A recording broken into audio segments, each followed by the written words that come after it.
Etsy has moved the shop announcement on your Etsy page. Kind of sucks it's no longer at the top. It used to be right here, and now it is underneath your listings. You're going to see under the listings, but before your reviews.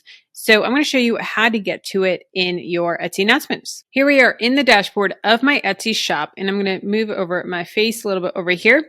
Then we're going to see on the left-hand panel, the shop manager. Under sales channels, you're going to see Etsy and then your shop name with a little pencil. We're going to click on that, and that's going to go to edit shop. Then if we scroll down past all of this, we can see where it says announcement with what we currently have, or it may be empty. This is what it's going to look like if it's empty. It's just going to say add a shop announcement. So we're going to click on that, add a shop announcement, and then we can add whatever we want to say there. So for me, I may say buy 3 or more items and get 30% off your order.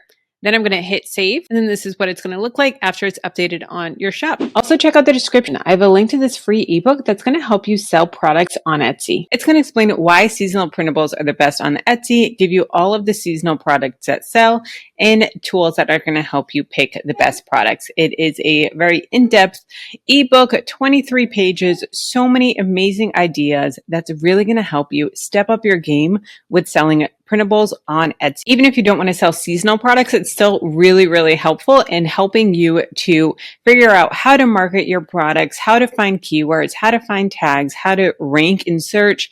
It is so helpful and a really, really great ebook. So it'll be linked down below in the description, completely free. Now, if you want to see some ways that you can collect email addresses from your Etsy shop while still staying within the terms and conditions of Etsy, because it is a little finicky in trying to stay within the terms and conditions of Etsy, because you can't just take their email addresses, but there are some ways to do it. So I'm going to show you how to do that in this video here.